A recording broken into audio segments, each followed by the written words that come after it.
Warahmatullahi wabarakatuh. Hari ini kita nak tengok ya ulang kaji latihan bab 5 elektronik iaitu praktik formatif dan juga sumatif iaitu penilaian prestasi kamu lah ya bagi bab 5 ya.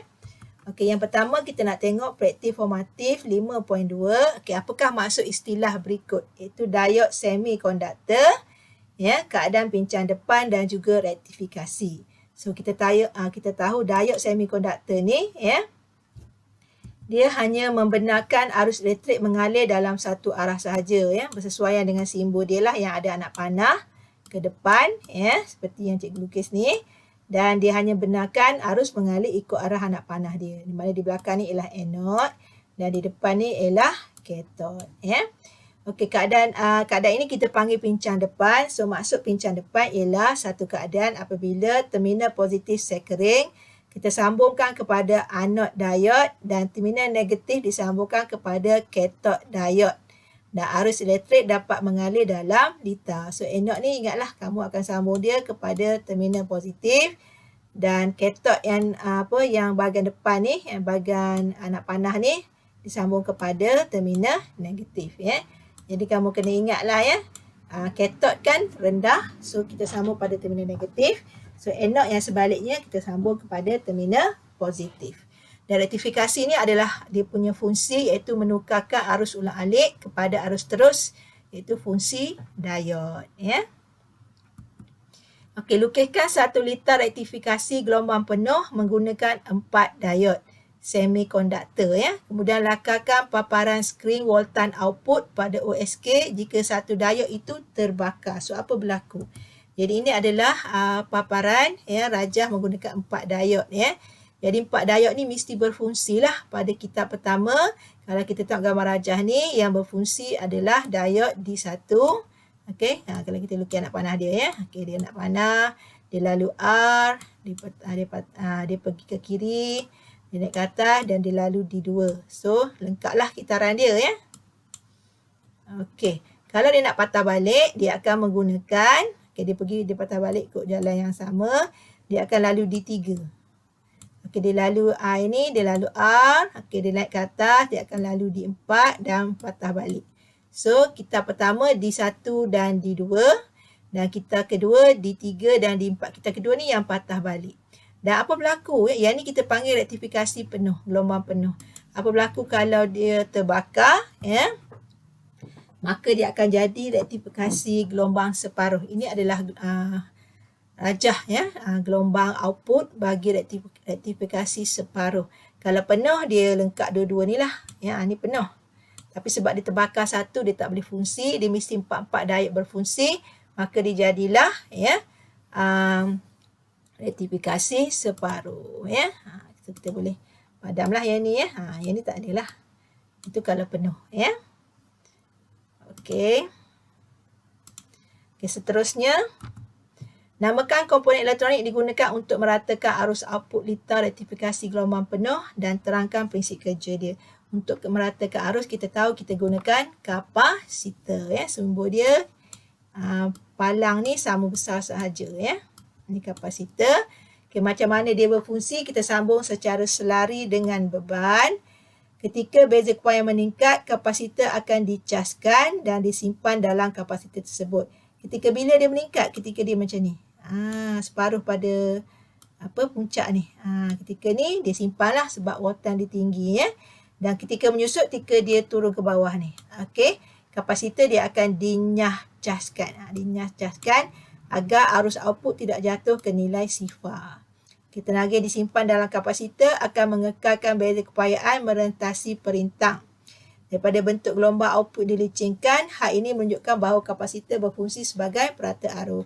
Sebab kalau kita dapat macam ni, ini untuk rektifikasi penuh, bila kita bubuh kapasitor, dia jadi hampir dulu lah.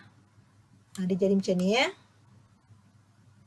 Okey, ikut kita punya gelombang lah, sama ada rektifikasi penuh ataupun separuh ya. Kalau penuh, dia dapat rapat lah. Macam tu kan. Okey, ini adalah arus yang diratakan oleh kapasitor ya. Okey, 5.3 pula praktik formatif tentang transistor. Namakan peranti ini dah tentulah peranti transistor. Kalau tengok anak panah ke atas ni, dia adalah PNP. Kalau ke bawah NPN. Dan dalam transistor dia ada part dia. Okay, bahagian bawah ni adalah IC. Okay, litar untuk, IE, litar untuk pengeluar. Okay, tengah ni IB, tapak. Dan atas ni adalah IC, pengumpul. Yeah. So, X adalah litar membekalkan pembawa cas kepada pengumpul, iaitu IE. Yeah. Okay, seterusnya rajah dibagi, ya, 1 litar bertransistor yang terdiri pada 2 litar A dan B. Okay, litar A ni litar tapak IB. Okay, dan yang ni adalah litar pengumpul IC. Okay, dapati yang P ni malap, yang Q ni terang. Kenapa ya? Okay, sebab kejap lagi kita jawab soalan tu. Kita tengok nama litar dululah. Litar A dan litar B nama dia. So, litar A ni litar tapak. Kita juga dah nyatakan tadi. Dan litar B ni adalah litar pengumpul. Ya. Okay, kenapa yang mentor P ni dia balap bila switch ditutup? Sebab arus dia adalah sangat kecil. Ya, arus dekat litar tapak ni kecil, ya, sebab apabila dia lalu transistor ni dia akan menguatkan arus. Di sini transistor ni berfungsi sebagai penguat arus. Maka dekat litar IC ni, litar pengumpul ni, arus dia adalah besar, maka nyalaan mentor adalah terang. Itu yang berlaku, ya. Kenapa P tu adalah malap, ya. Kenapa dekat litar tapak tu sedikit? Sebab dengan arus yang kecil pada litar tapak, kita akan dapat arus yang berkali ganda di litar pengumpul. Okey, lukiskan pengubahsuaian litar bertransistor jika transistor NPN digantikan dengan PNP. Okey, kalau litar asal dia, yang ni NPN, kita tengok sambungan dia, ya. Positif sambung ke IC, negatif sambung ke IE. Okey, yang ni pula dekat litar tapak sambung positif, yang negatif sambung dekat IE. Maka bila kita tukar transistor, maka terminal tu pun kita songsangkan juga, ya. Yang negatif, terminal negatif pada litar pengumpul, terminal negatif sambung pada IC, ni IC. Okey, yang terminal positif kita sambung pada IE, ya. Dia punya litar pengeluar. Okey, untuk tapak tadi negatif, ya, terminal negatif akan sambung pada IB. Dan terminal positif yang bahagian litar tapak ni akan disambung pada IE. Dia jadi songsang daripada gambar rajah tadi. Barulah, ya, transistor PNP ni berfungsi, ya, kita panggil dia pincang depan lah. Sebab kamu kena ingat transistor ni dia adalah dihasilkan daripada gabungan diod semiconductor. Kalau PNP P dan N lah, ya. PN, kalau PNP, transistor N dengan P lah. Sama juga N dengan PNP dengan NPN sama. Dua-dua digabungkan dengan dengan diod N dan diod P. Cuma diod mana yang lebih lah, ya. Kalau PNP, P2 1N. Kalau NPN 2N 1P, ya. Untuk jadikan transistor tersebut, ya. Okey, nombor 3, rajah menunjukkan litar penggera kawalan suhu. Okey, perintah R dia dah bagi 10 kilo ohm. Beza kepayaan dia 5.5 ohm. Untuk menyalakan mentor di atas ni 6 volt 60 mA. Dia nak rintangan termistor, ya. So, kita kirakan beza kepayaan keseluruhan pun dah ada kat sini 6 volt. Okey, perintah tadi kita dah tahu 10 R. Dia punya nilai V dah 55.5 volt, ya. So, kita tulis dalam satu rumus. Okay, rumus ni kita dapati kerana termistor dengan perintah ni disambung secara selari. Ya, kita dapat daripada, kalau kamu ingat balik, tajuk dalam elektrik untuk litar sesiri dan litar selari. Ya. Untuk selari, kita kira menggunakan pecahan 1/R dia punya perintah. Jadi, sebenarnya kalau kita tulis balik dia punya rumus ni, ya, VXY sama dengan 10 XY. Itu kan rintangan dia. 10 XY, RXY, ya. RXY bawah RXY tambah perintang termistor, ya, RT kali dengan V keseluruhan, VO tadi. Okey. Maka kita masuklah nilai dia, ya. VXY ni 5.5. Okey, perintah untuk XY adalah 10. bawah RSY tambah RT 10 juga, RT tak tahu. Okey, kali 6 ni untuk beza keupayaan keseluruhan. Maka kita susunlah rumus tu, kita dapatlah RT tu 0.9 kilo ohm, ya. Okey, itu jawapan dia lah, ya. Okey, seterusnya kita tengok praktis sumatif, ya.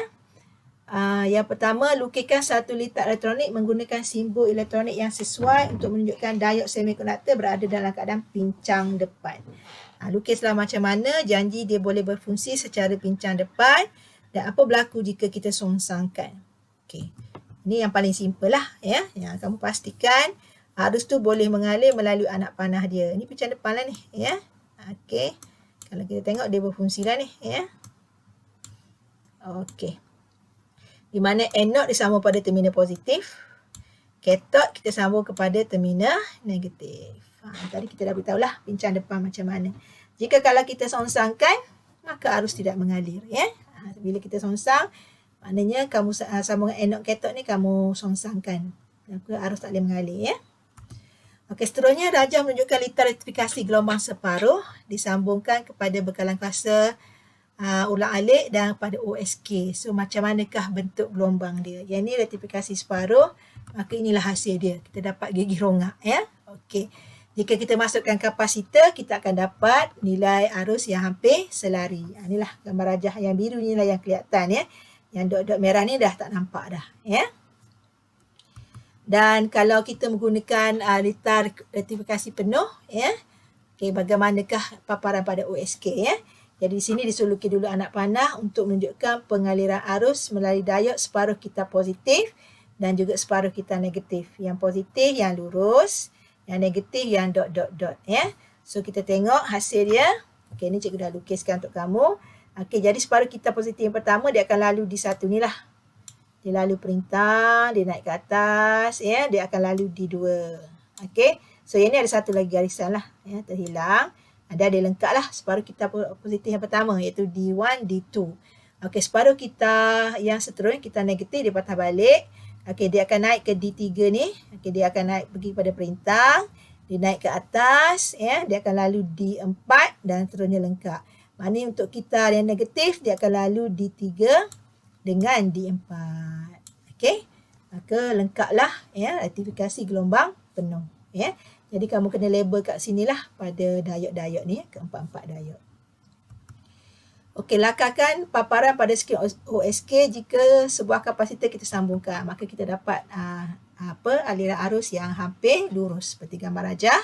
Apa jadi pula kalau kita songsangkan diod di satu, sambungan dia. Kalau tadi 4 rektifikasi diod tadi, satu terbakar, maka dia tak jadi rektifikasi penuh, dia jadi separuh. Bagaimana kalau kita songsangkan salah satunya, iaitu di satu kat sini?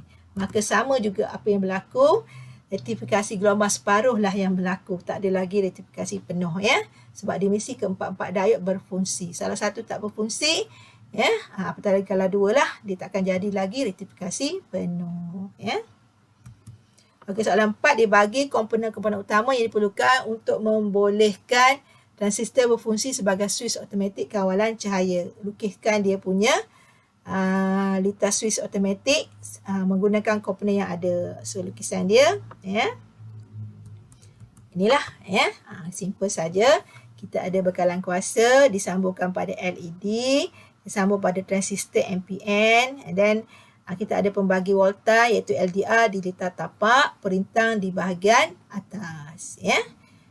Okey, bincangkan sama ada LED tu menyala tak dalam keadaan cerah. Kalau ini gambar rajah dia, ya. Jawapan dia dalam keadaan cerah, rintangan LDR ni dia sangat rendah. So kalau rintangan rendah, V dia juga adalah rendah. Kalau V adalah rendah, maka tidak cukup untuk menghidupkan transistor ini. Maka LED tidak akan menyala lah. Okey. Jadi bila dia akan menyala? Dia akan menyala pada waktu malam. Jadi orang nak lampu dipasang pada malam, kan? Jadi pada waktu malam kita tahu LDR ni perintah peka cahaya, ya. Volta dia punya rintangan sangat tinggi. Pada waktu malam dia sangat tinggi. Kalau dia kena cahaya, rintangan dia jatuh mendadak. Ni yang bahagian bawah ni lah, ya. Jadi bila waktu malam, rintangan dia tinggi. Rintangan tinggi mengikut ukur ohm. Voltan dia akan tinggi lah. Voltan tinggi, maka yang ini akan hidup. berfungsi. Transistor akan berfungsi sebagai switch automatik, maka dia akan membekalkan arus pada LED. LED akan menyala lah. So ini untuk lampu menyala pada waktu malam. So litar ni betul lah untuk fungsi dia lah.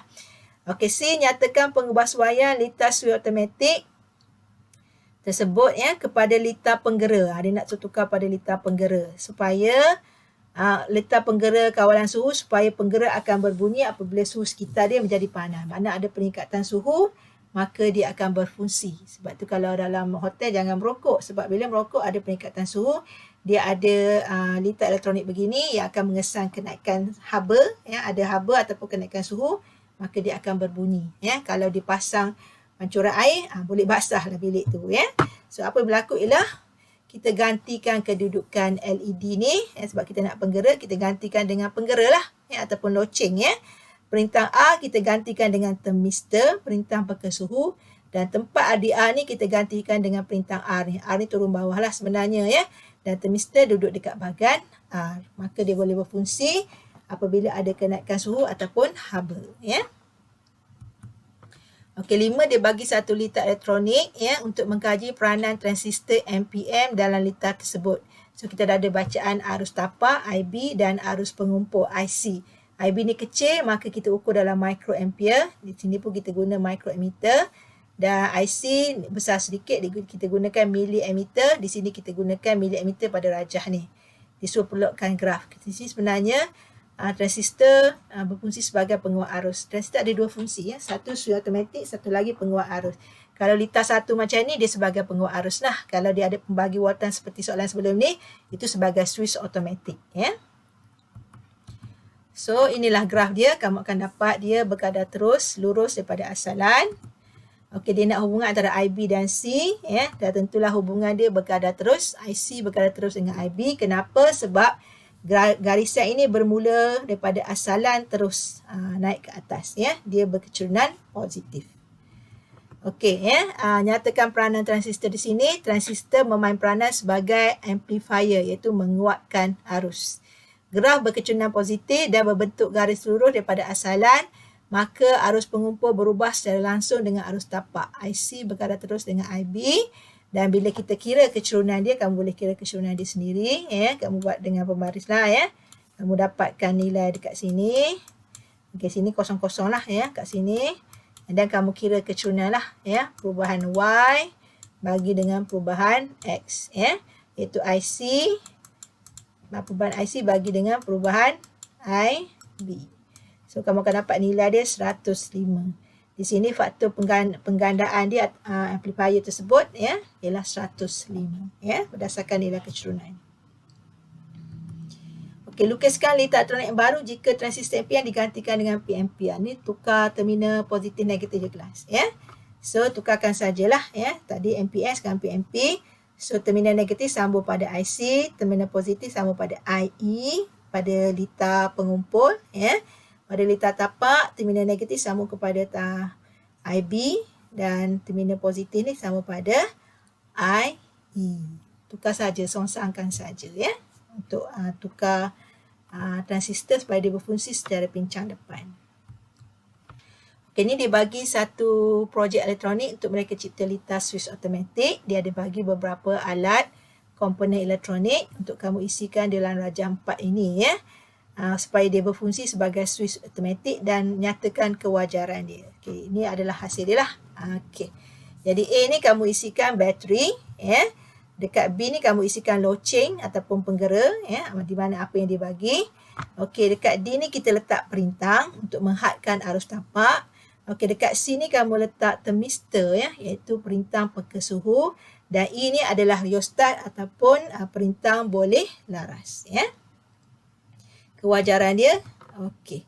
Bateri berfungsi kewajaran sebagai bekalan kuasa arus terus, di mana terminal negatif kita sambung kepada transistor NPN Okey, kita tak boleh sambung tadi Okey.